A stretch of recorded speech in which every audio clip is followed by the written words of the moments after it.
So hi guys and welcome back to my channel. और आज मैं क्लास 8 एनसीईआरटी की न्यू इंग्लिश टेक्स्ट बुक के third unit mystery and magic के third chapter spectacular wonders को explain करने वाली हूँ।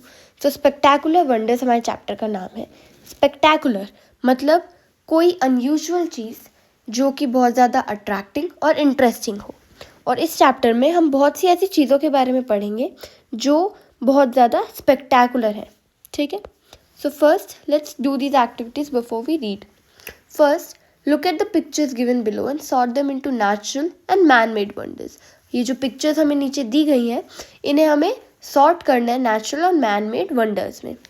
So first है हमारा, ये है natural. Then second man-made है. Third is also natural. Fourth, fifth, sixth man-made है. Seventh and eighth. ये हो गए हमारे natural wonders. First, third, fourth, seventh और एट्थ। और मैन मेड है सेकेंड, फिफ्थ और सिक्स्थ। ठीक है। Then second, which of these wonders man made और natural are more appealing and why? Share your answers with your classmates and teachers.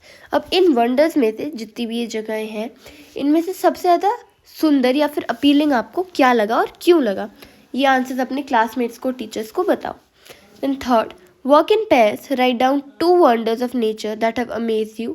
Discuss what makes them impressive. Share your answers with your classmates and teachers. अब कोई भी ऐसे 2 natural wonders के बारे में बताओ जिन्होंने आपको अमेज कर दिया हो, बिल्कुल चौंका दिया हो, और उसके बारे में बताओ जिससे आपको बहुत प्रभाव पड़ा हो, बहुत आपको सुंदर लगी हो, वो चीज़ अच्छी लगी हो। ठीक है। Then fourth, work in pairs of 4. Complete the web chart given below with words that you associate with the phrase nature's power. Share your answers with your classmates and teachers. अब nature's power इस word से associated जितने भी word हैं वो हमें यहाँ लिखने हैं। तो क्या क्या हो सकते हैं?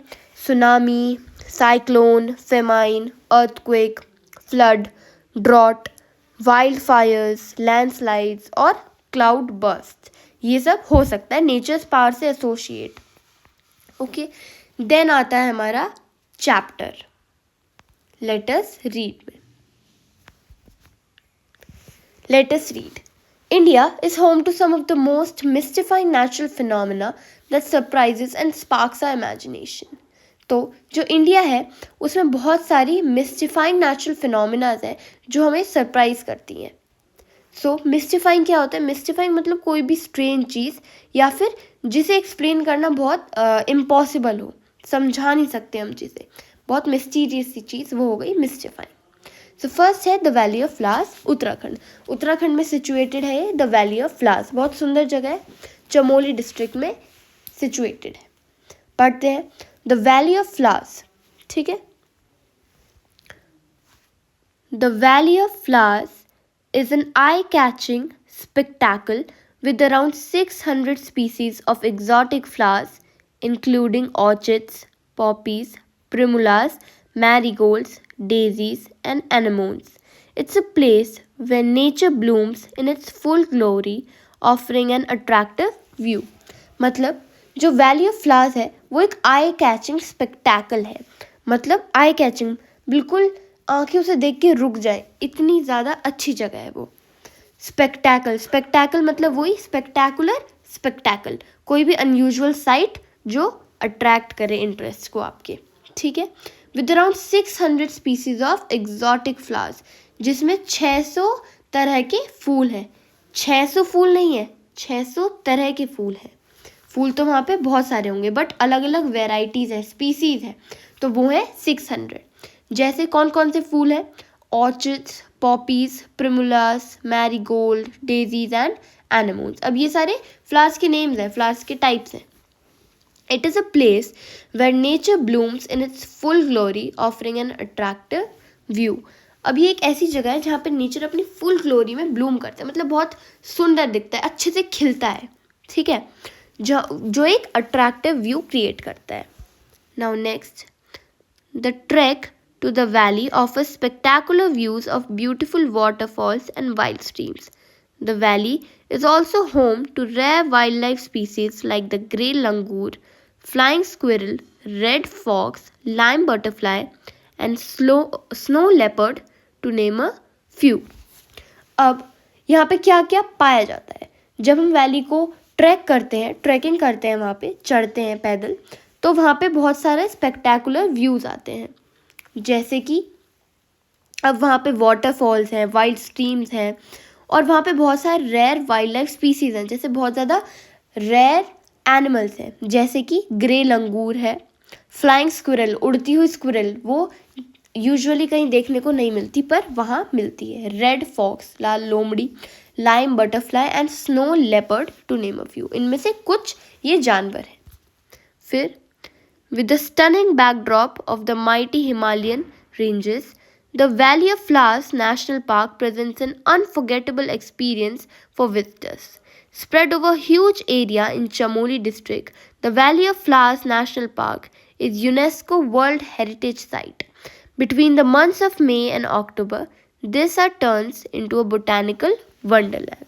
This area turns into a botanical wonderland.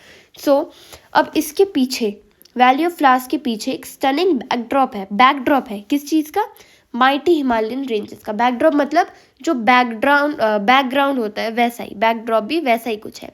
अब उसके पीछे जो बैकग्राउंड आ रहा है वो किसका है, हिमालयन रेंजेस का। वैली ऑफ फ्लावर्स, वो सारे फूलों के पीछे पहाड़ है हिमालय के।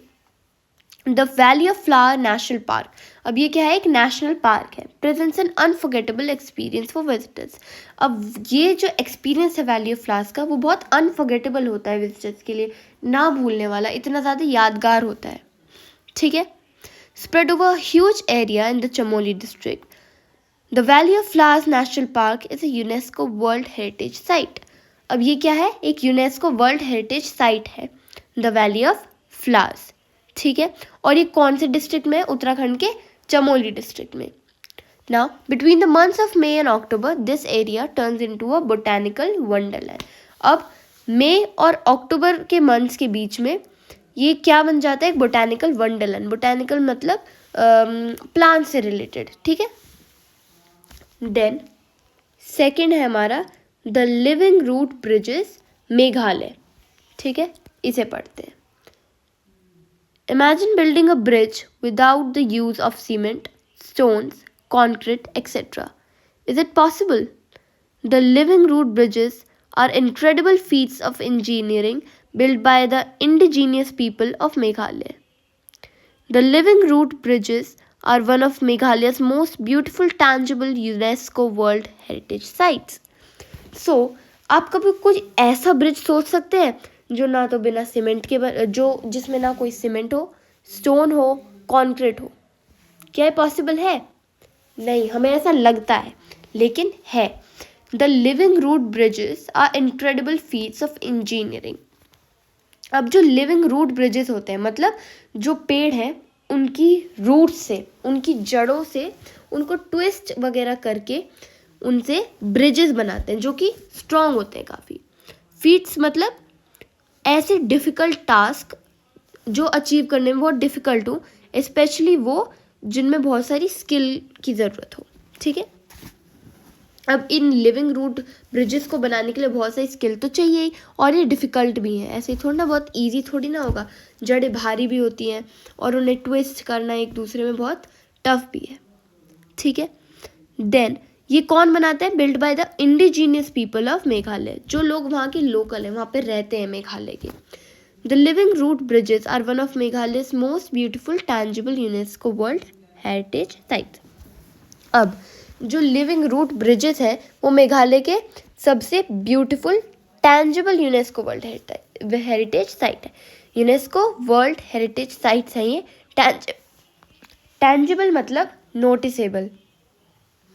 ठीक है,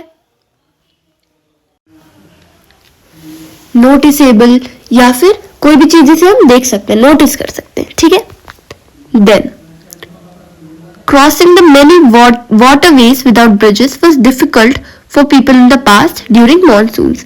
अब जो मेघालय में बहुत पहले टाइम में मॉनसून्स के दौरान बिना ब्रिजेस के जो वाटरवेज थी, कोई भी वाटर बॉडी, उसे क्रॉस करना बहुत ज्यादा डिफिकल्ट था पीपल के लिए। सो आगे देखते हैं। Attempts to use bamboo or wooden bridges across these waterways proved futile as these bridges could not last long in the heavy rains and strong waters.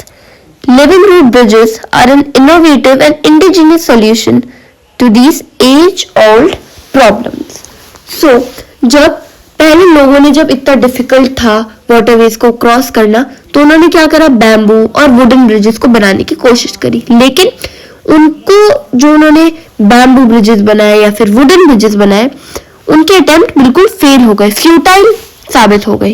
Futile मतलब यूजलेस साबित हो गए, बिल्कुल किसी काम नहीं आए, क्योंकि ये जो ब्रिजेस थे ज्यादा देर तक नहीं टिक पाए, क्योंकि मेघालय में बहुत ज्यादा हैवी रेन्स होती है और बहुत ज्यादा स्ट्रॉन्ग वाटर्स भी है. सो जो लिविंग रूट ब्रिजेस है वो बहुत इनोवेटिव और इंडिजिनियस सॉल्यूशन है इस एज ओल्ड प्रॉब्लम को सॉल्व करने का. एज ओल्ड प्रॉब्लम बहुत पुरानी प्रॉब्लम है, ठीक है, और इसे सॉल्व करने का बहुत इनोवेटिव तरीका है. Now they are made of intertwined roots which are a sort of magic, but they aren't imaginary. These bridges have built for centuries by the indigenous people for the land. It's a naturally built ecosystem for local flora. It also symbolizes the relationship and knowledge that the local people have over their region and the cultural significance that it holds for them. अब ये जो bridges होते हैं कैसे बनते हैं, इंटरट्विन्ड roots मतलब उनको एक साथ ट्विस्ट करना, twisted together, which are sort of magic, जो एक तरह से लगते हैं कि मैजिक है लेकिन वो मैजिक नहीं है, वो इमेजिनरी नहीं है, रियल है. मैजिक रियल नहीं होता पर वो रियल है.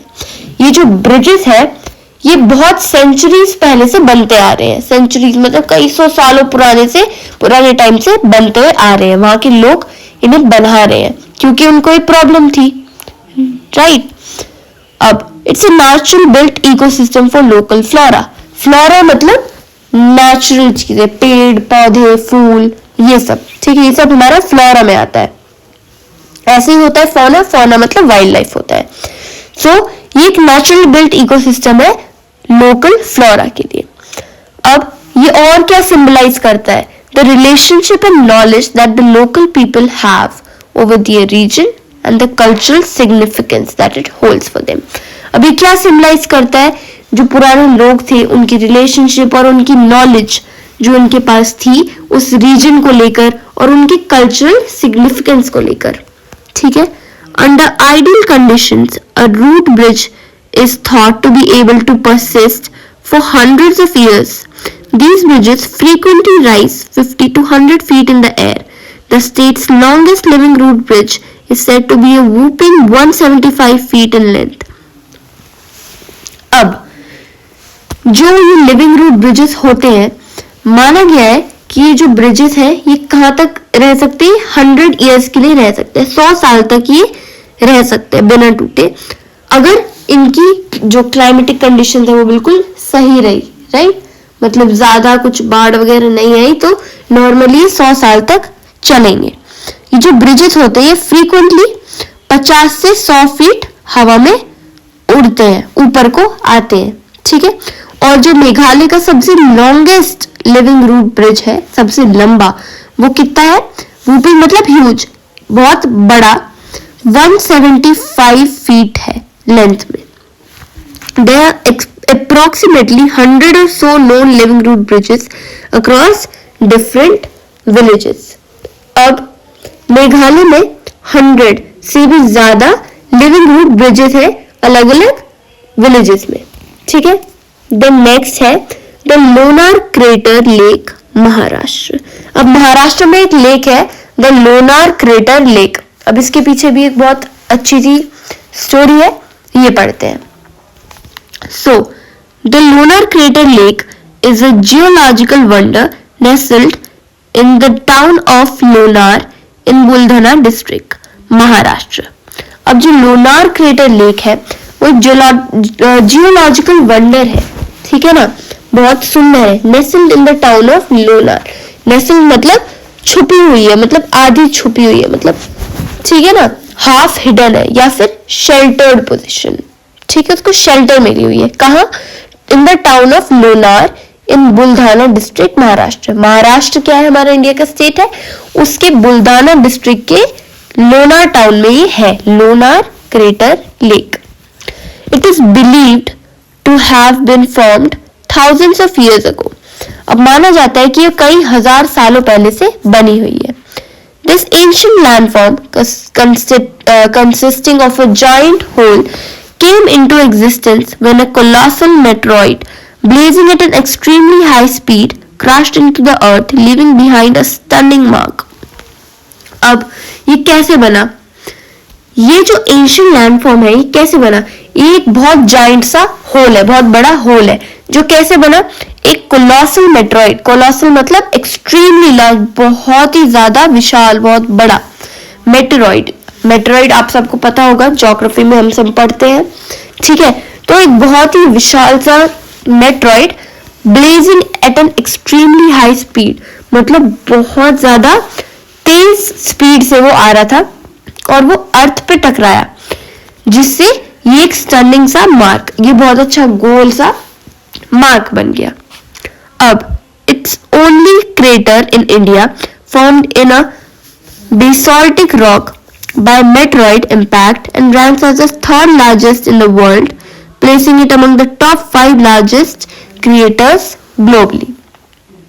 अब ये जो ये सिर्फ अकेला ऐसा क्रेटर है इंडिया में जो बेसाल्टिक रॉक से बना है, ठीक है. ये बेसाल्टिक रॉक में बना है एक मेट्रॉइड के द्वारा, जिसका इम्पैक्ट क्या है? मेट्रॉइड के इम्पैक्ट से बना है और ये थर्ड लार्जेस्ट है in the world, placing it among the top 5 largest craters globally. Globally मतलब पूरी दुनिया में टॉप 5 क्रेटर्स में से एक है.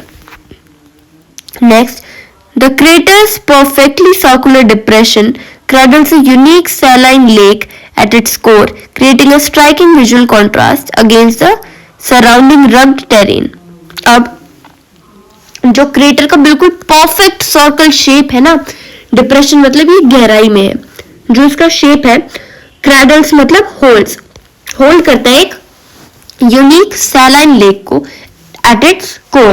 सैलाइन मतलब नमक का पानी, ठीक है, नमकीन पानी. Creating a striking visual contrast against the surrounding rugged terrain, ठीक है, जो एक बहुत ही ज्यादा स्ट्राइकिंग कॉन्ट्रास्ट बनाता है इसके सराउंडिंग से. This site is a rare and extraordinary blend of celestial impact and terrestrial beauty. अब ये जो जगह है ये क्या दर्शाती है? Extraordinary blend of celestial impact and terrestrial beauty. Celestial मतलब जो planets वगैरह होते हैं, stars, ठीक है, तो ये सब हो गए celestial. अब जो सेलेस्टियल इम्पैक्ट था मेट्रॉइड से जो होल बना, इसका इम्पैक्ट और टेरेस्ट्रियल ब्यूटी, नेचर की जो ब्यूटी है. फिर the rim of the meteor crater offers a breathtaking spectacle of nature's power and the enduring allure of our planet's ancient past.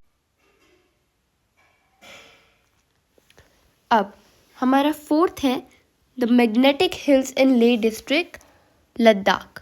अब यहाँ बात हो रही है लद्दाख लेह में जो मैग्नेटिक हिल्स हैं उनकी. लद्दाख उसकी कैपिटल है लेह, लेह डिस्ट्रिक्ट में है मैग्नेटिक हिल्स. अब इनके बारे में पढ़ते हैं. In the travels around Leh Ladakh is a fascinating sight which arouses curiosity to know end. The magnetic hill, a place where gravity takes a back seat. मतलब अब लद्दाख में एक जगह है मैग्नेटिक हिल्स. जब हम वहाँ घूमते हैं लेह लद्दाख के आसपास तो हमें एक फैसिनेटिंग साइट दिखती है, बहुत गजब की चीज़ दिखती है, जिससे हमारी क्यूरोसिटी भी जागती है, उत्सुकता किसी चीज़ को जानने की, जिज्ञासा जिसे कहते हैं, ठीक है. और वो क्या है? The magnetic hill, a place way gravity takes a back seat, जहाँ पे ग्रेविटी लागू नहीं होती, जहाँ पे ग्रेविटी नहीं है, ठीक है. Lying at a distance of around 30 km from Leh, the magnetic hill is marked by a yellow signboard which reads, "The phenomena that defies gravity." It also instructs visitors to park vehicles in the box marked with a white point on the road, which is known as the magnetic road. अब यहाँ क्या होता है?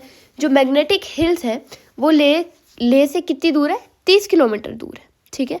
और जो magnetic hill है उसे किससे मार्क करा गया है? एक येलो साइन बोर्ड से। साइन बोर्ड मिलते हैं ना हमें सड़कों पे, तो एक येलो साइन बोर्ड है जिसपे क्या लिखा हुआ है? The phenomena that defies gravity, मतलब जहाँ ग्रेविटी नहीं है, ठीक है।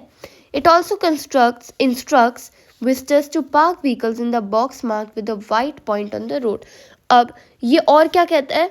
ये विजिटर्स को इस पर लिखा हुआ है विजिटर्स के लिए कि जो व्हीकल्स हैं अपने, गाड़ी या फिर जो भी, उन्हें एक बॉक्स में लगाएं जो वाइट कलर से पेंट हो रखा है रोड पे, ठीक है, which is known as a magnetic road. उस रोड को क्या कहते हैं? मैग्नेटिक रोड, ठीक है। When the vehicles are parked at the indicated point, they begin moving forward at a speed of almost 20 km/h. This unusual place creates an optical illusion where vehicles appear to roll uphill, a sight that has left tourists in disbelief for years, caused by the peculiar alignment of surroundings, slopes and horizon line. अब जब वहाँ पे गाड़ी खड़ी करते हैं तो क्या होता है? जो व्हीकल्स हैं वो अपने आप चलना स्टार्ट कर देते हैं और उनकी स्पीड क्या रहती है? ऑलमोस्ट 20 km/h, मतलब हर एक घंटे में 20 किलोमीटर चलने वाली स्पीड, ठीक है। और ये जो अनयूजुअल प्लेस है, ये मतलब अनयूजुअल है, हर जगह तो ऐसा नहीं होता, राइट, सिर्फ यहीं हो रहा है। सो ये जो अनयूजुअल प्लेस है ये एक ऑप्टिकल इल्यूजन क्रिएट करती है जहाँ पे जो व्हीकल्स हैं, गाड़ी, स्कूटी, बाइक, जो भी जो व्हीकल्स हैं, वो ऐसा लगता है कि वो रोल कर रहे हैं या फिर खुद से मूव कर रहे हैं।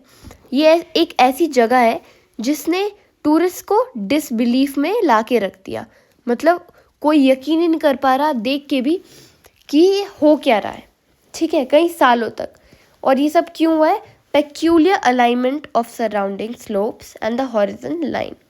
पेक्यूलियर मतलब समथिंग क्रेजी, ठीक है। Alignment of surrounding slopes and the horizon line.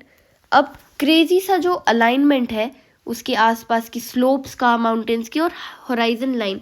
Horizon line मतलब जहाँ पे हमें ऐसा दिखता है कि आसमान और धरती मिल रही हैं, ठीक है, जिसे क्षितिज भी कहते हैं हिंदी में, उसे कहते हैं होराइजन लाइन, ठीक है।